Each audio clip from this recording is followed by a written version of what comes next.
আজকে চলে এসেছি বাইকের ইঞ্জিন ফ্লাশ করতে। হচ্ছে দেখতেছেন মোটর ফ্লাশ। এই কোম্পানি, এটা হতে পারে যে কোনো কোম্পানি, আপনি সেই কোম্পানি নিতে পারেন। কারণ ইঞ্জিন ফ্লাশের ব্যাপারটা বলি, আপনার মোটরসাইকেল অনেক দিন ধরে ইউজ করেন কিন্তু মোবাইল ড্রেন দেন, কিন্তু ইঞ্জিন ফ্লাশ করান না।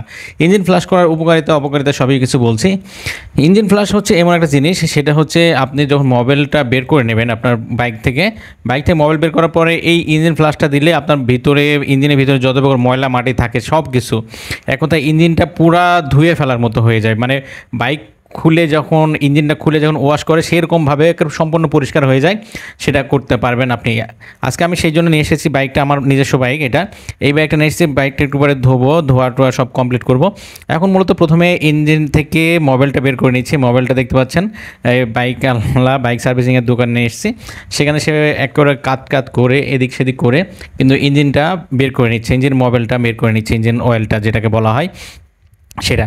এটার পর থেকে দেখতে পাচ্ছেন সম্পূর্ণরূপে আপনাকে কী করতে হবে, আপনি ইঞ্জিন ফ্লাশ করার পূর্বে আপনার বাইক থেকে মোবাইলগুলো সব কিছু বের করে নিতে হবে। নেওয়ার পরবর্তীতে আপনার ইঞ্জিনে যে তলের যে নাটটা থাকে সেটা কিন্তু আটকায় দিতে হবে।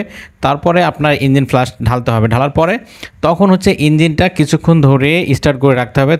এর ফলে কিন্তু ইঞ্জিনে জমে থাকা যত প্রকার ময়লা আছে, যত প্রকার ফ্লাশ আছে, যত প্রকার অপদ্রব্য যেটাকে বলা হয় সেইগুলো সবগুলো কিন্তু চলে যাবে। তখন আপনি আবার সেই ইঞ্জিন অয়েলটা, যেটা ইঞ্জিন ফ্লাশটা, সেটা ফেলে দেবেন। আমি হচ্ছে 1.5 লিটার কিনেছি, কারণ এটা হচ্ছে 1 লিটার 1/2 লিটার অনেক রকম হয়। আপনি যদি 1/2 লিটার কেনেন তাহলে কিন্তু, আপনি যদি 1 লিটার কেনেন, 1 লিটার কিনলে কিন্তু আপনার এর সাথে মোবাইলের সাথে মিক্স করে দেওয়া লাগবে না। দেখতে পাচ্ছেন ইঞ্জিন ফ্লাশটা আমি খুলছি, এটা হচ্ছে টিনের কৌটা, দেখতে পাচ্ছেন 1 লিটারের এইটা। আপনি যদি মনে করেন যে 1/2 লিটারেরও নিতে পারেন, 1 লিটারেরও নিতে পারেন। যদি আপনি অল্প নেন তাহলে কী করতে হবে, আপনার মোবাইলের সাথে মিক্সড করে আপনাকে এটা ইউজ করতে হবে। মিক্সড করে ইউজ করা না, মানে ফেলে দিতে হবে।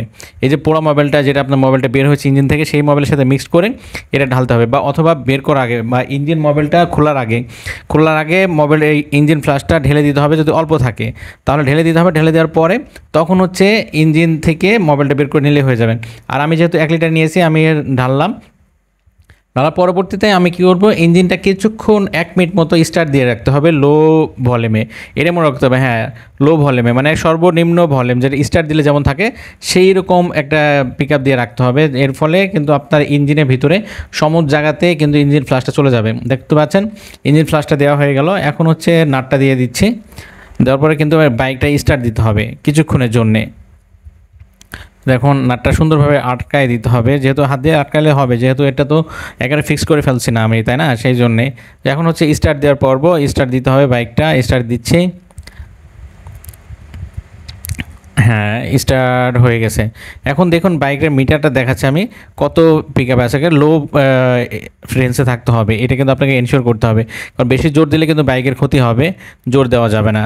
দেখতে পাচ্ছেন এটা একেবারে লো পিক আপে আছে, একেবারে জিরোতে আছে, মানে ওয়ান পিক আপে আছে। এইটা করে রাখলে কি হবে, আপনার ইঞ্জিনে যত প্রকার ময়লা মাটি আছে সবগুলা কিন্তু আপনার বের হয়ে যাবে। ইঞ্জিনটা যখনই ঘোরার ফলে সেগুলো কিন্তু সবগুলা চলে যাবে।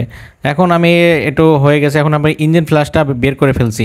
মনে করেন 1 মিনিট হয়ে গেছে, 1 মিনিট মতো দিয়ে রাখতে হবে বা 2-1 মিনিট। তারপরে ইঞ্জিন ফ্লাশটা আমি বের করে নিচ্ছি এবং দেখাচ্ছি কেমন অপদ্রব্য বের হয়েছে আমার ইঞ্জিন থেকে। দেখতে পাচ্ছেন খুলছে মিস্ত্রিতে, দেখি কেমন বের হয় কালো আকারে। হ্যাঁ, এটা আপনার দেখাবো। এটা কিন্তু আপনার বাইকে মাঝে মধ্যে এটা করা উচিত। মাঝে মধ্যে বলতে মনে করেন বছরে 2-1 বার করা উচিত, আপনার ইঞ্জিন ফ্লাশ ইউজ করা উচিত। তার ফলে আপনার বাইকটা কিন্তু নতুনের মতো থাকবে এবং সতেজ থাকবে। দেখতে পাচ্ছেন কালো বের হচ্ছে, আপনি দেখতে পাচ্ছেন একেবারে কালো, একেবারে নোংরা হয়ে বের হচ্ছে। ইঞ্জিন ফ্লাশটা হচ্ছে বাইকের ভিতরে যত অপদ্রব্য থাকে সবগুলো কিন্তু একেবারে ঝেড়ে ঝুড়ে চাপ করে বের করে দেয়।